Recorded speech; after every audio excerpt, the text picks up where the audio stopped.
Assalamualaikum warahmatullahi wabarakatuh. Perkenalkan, nama saya Maulina Fintari. Saya mahasiswa dari program Tadris Ilmu Pengetahuan Sosial. Di sini saya akan menjelaskan mengenai mobilitas sosial. Sebelum saya menjelaskan lebih dalam, sedikit prolog dari saya.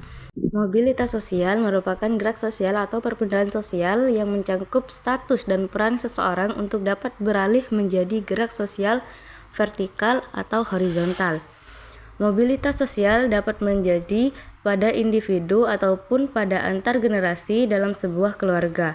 Tipe-tipe gerakan sosial ada dua macam, yaitu gerak sosial horizontal dan vertikal. Gerak sosial horizontal merupakan peralihan individu dari suatu kelompok sosial ke kelompok sosial lainnya yang sederajat. Sedangkan gerakan sosial vertikal perpindahan individu dari suatu kependudukan sosial ke kependudukan sosial lainnya yang tidak sederajat. Selanjutnya kita akan membahas lebih dalam tentang mobilitas sosial. Apa sih mobilitas sosial itu? Mobilitas sosial itu adalah perpindahan status sosial sekelompok orang atau individu ke status yang lain baik secara vertikal maupun horizontal. Hal ini dilakukan pada suatu sistem sosial yang memiliki sistem stratifikasi sosial yang terbuka. Di sini ada beberapa pembahasan yang akan saya bahas, yaitu yang pertama ada bagaimana dinamika kedudukan di Indonesia, yang kedua ada bagaimana bentuk keragaman masyarakat di Indonesia, dan yang ketiga ada bagaimana proses mobilitas sosial di Indonesia. Baik, selanjutnya kita memasuki pembahasan yang pertama, yaitu bagaimana dinamika kedudukan di Indonesia. Yang pertama, di sini ada faktor yang memengaruhi dinamika penduduk. Di sini terbagi menjadi tiga, yaitu ada angka kelahiran natalitas, yang kedua ada angka kematian mortalitas, dan yang ketiga ada perpindahan penduduk, yaitu migrasi. Yang pertama di sini kita akan menjelaskan tentang angka kelahiran natalitas. Angka kelahiran natalitas merupakan angka yang menunjukkan bayi yang lahir dari setiap 1000 per tahun. Angka kelahiran dapat dibagi menjadi 3 jenis, yaitu ada tinggi jika angka kelahiran berkisar 30 per tahun, dan yang sedang jika angka kelahiran berkisar 20 sampai 30 per tahun, dan yang rendah jika angka kelahiran berkisar 20 per tahun. Dan yang kedua yaitu ada angka kematian mortalitas. Angka kematian mortalitas merupakan angka yang menunjukkan jumlah kematian dari setiap 1000 per tahun. Mortalitas dibagi menjadi 3 jenis juga, yaitu ada tinggi jika angka kematian berkisar 18 per tahun, yang sedang jika angka kematian berkisar 14 sampai 18 per tahun, dan yang rendah jika angka kematian berkisar 9 sampai 13 per tahun. Dan di sini juga ada perpindahan penduduk migrasi. Migrasi yakni suatu perpindahan penduduk dari suatu wilayah ke wilayah lainnya. Baik, di sini juga ada piramida penduduk. Piramida penduduk dibagi menjadi 3, yaitu piramida penduduk muda, piramida penduduk dewasa, piramida penduduk tua. Dan yang piramida penduduk muda yaitu adalah menggambarkan pertumbuhan penduduk pada suatu wilayah tertentu di mana angka kelahiran tinggi dan angka kematian rendah, sehingga wilayah tersebut mengalami pertumbuhan penduduk yang cepat. Contohnya adalah negara yang sedang berkembang seperti Indonesia, Malaysia, Filipina, dan India. Dan yang kedua, piramida penduduk dewasa. Piramida ini menggambarkan pertumbuhan penduduk yang seimbang antara angka kelahiran dan angka kematian. Jenis piramida ini dapat ditemukan di negara maju seperti Amerika Serikat dan Inggris. Dan yang ketiga yaitu ada piramida penduduk tua. Piramida ini menggambarkan pertumbuhan penduduk di wilayah yang mana angka kelahiran mengalami penurunan dengan tingkat kematian yang rendah. Contohnya yaitu negara Jerman. Dan yang ketiga ada komposisi penduduk. Komposisi penduduk terbagi menjadi 2 juga. Di sini ada komposisi penduduk berdasarkan usia, komposisi penduduk berdasarkan jenis kelamin. Komposisi penduduk di sini yaitu adalah pengelompokan penduduk berdasarkan umur, jenis kelamin, mata pencarian, agama, bahasa, pendidikan, tempat tinggal, jenis pekerjaan, dan lain sebagainya. Komposisi penduduk dalam suatu negara dapat digunakan sebagai dasar pengambilan keputusan atau penentuan kebijakan dalam pembangunan. Apa sih yang dimaksud dengan komposisi penduduk berdasarkan usia? Yaitu komposisi penduduk berdasarkan usia dapat dibuat berdasarkan usia tunggal seperti 0, 1, 2, 3 sampai 4 dan seterusnya. Dan yang selain itu dapat juga dibuat berdasarkan interval dengan usia tertentu seperti 0 sampai 5 tahun, 6 sampai 12 tahun, 13 sampai 15 tahun dan seterusnya. Dan permasalahan komposisi penduduk yang dihadapi apabila jumlah penduduk dengan usia di bawah 15 tahun dan usia di atas 65 tahun jumlah lebih besar dibandingkan usia produktif. Dan di sini yang kedua juga ada komposisi penduduk berdasarkan jenis kelamin. Komposisi penduduk berdasarkan jenis kelamin dapat digunakan untuk menghitung perbandingan jenis kelamin. Perbandingan ini akan digunakan dalam memperkirakan bentuk pemberdayaan penduduk sebagai sumber daya manusia sesuai jarak karakteristiknya. Dan yang keempat yaitu ada pertumbuhan dan kualitas penduduk. Pertumbuhan penduduk adalah keseimbangan dinamis antara kekuatan yang menambah dan kekuatan yang mengurangi jumlah penduduk.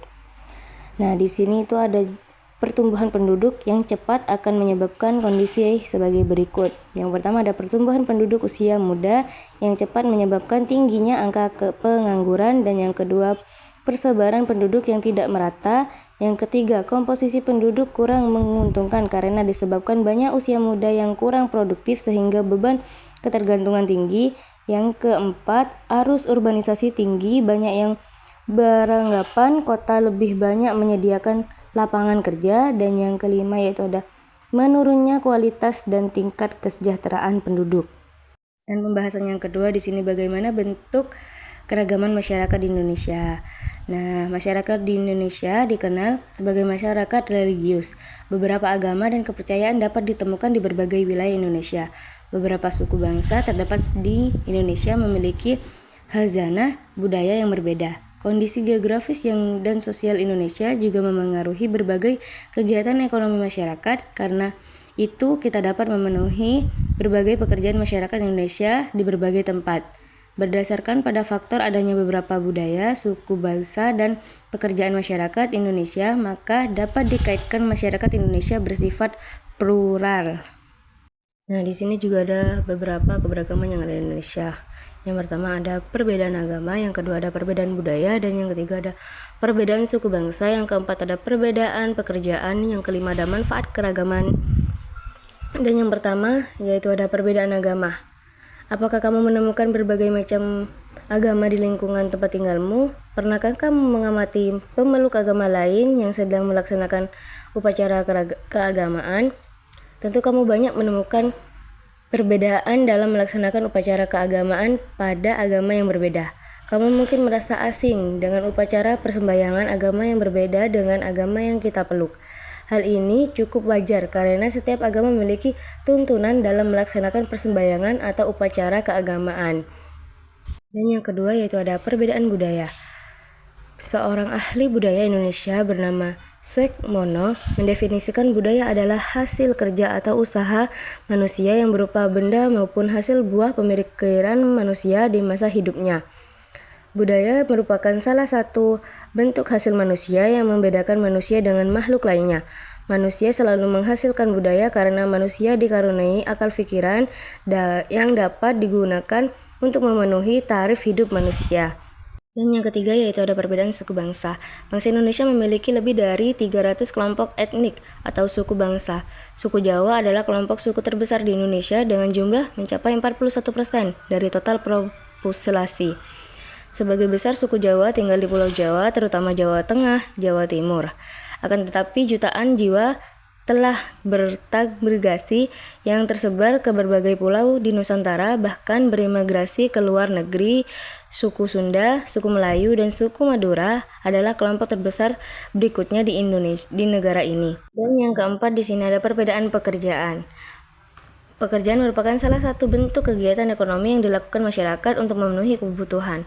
Pada saat itu kamu dapat memenuhi berbagai jenis pekerjaan pada sektor formal dan non-formal. Pekerjaan sektor formal adalah berbagai pekerjaan yang dijalankan oleh pelaku usaha resmi baik pemerintah maupun swasta.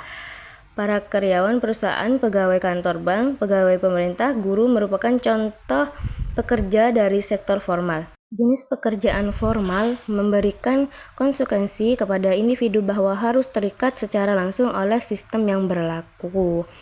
Dan yang kelima yaitu ada manfaat keberagaman. Keberagaman budaya merupakan manfaat besar bagi bangsa kita, misalnya dalam bidang bahasa kebudayaan daerah yang mewujudkan dalam bahasa daerah dapat memperkaya pemberdayaan istilah dalam bahasa Indonesia. Yang penjelasan ketiga yaitu ada bagaimana proses mobilitas sosial di Indonesia. Yang pertama ada pengertian mobilitas sosial, dan yang B ada bentuk mobilitas sosial, yang C ada saluran mobilitas sosial, dan yang D ada dampak mobilitas sosial. Dan yang A di sini ada pengertian mobilitas sosial, yaitu mobilitas berasal dari bahasa Latin mobilis yang berarti mudah dipindahkan atau banyak bergerak dari suatu tempat ke tempat yang lainnya. Dan yang B di situ ada bentuk-bentuk mobilitas sosial. Nah, kamu telah mempelajari pengertian mobilitas sosial dan menemukan berbagai contoh mobilitas sosial yang terjadi di lingkungan tempat tinggalmu. Untuk memberdayakan pemahamanmu tentang mobilitas sosial, kamu dapat mempelajari berbagai bentuk mobilitas sosial berdasarkan bentuknya. Mobilitas sosial dibedakan atas mobilitas sosial vertikal dan mobilitas sosial horizontal. Dan yang C yaitu ada saluran mobilitas sosial. Mobilitas sosial dapat dilakukan melalui beberapa saluran yang dapat mengubah status seseorang. Berikut ini beberapa contoh saluran mobilitas sosial, yaitu ada pendidikan, ada organisasi politik, dan yang terakhir ada organisasi ekonomi dan organisasi profesi. Dan yang D yaitu ada dampak mobilitas sosial. Dan bagaimana dampak positif terjadinya mobilitas sosial? Berikut ini beberapa dampak positif terjadinya mobilitas sosial. Yang pertama yaitu mendorong seseorang untuk lebih maju. Dan yang kedua, mempercepat tingkat perubahan sosial. Dan yang ketiga ada meningkatkan integrasi sosial. Nah, jadi di sini kesimpulan dari mobilitas sosial yaitu yang pertama ada mobilitas sosial adalah perpindahan orang atau kelompok dari sastra satu ke sastra sosial yang lainnya. Dan yang kedua kesimpulannya yaitu adalah mobilitas berhubungan dengan struktur sosial yang menyebabkan perbedaan struktur dan peran sosial seorang individu dalam sebuah masyarakat yang ada di mobilitas sosial tersebut. Mungkin itu saja yang bisa saya jelaskan tentang materi mobilitas sosial. Kurang lebihnya mohon maaf yang sebesar-besarnya. Khairul kalam. Wassalamualaikum warahmatullahi wabarakatuh.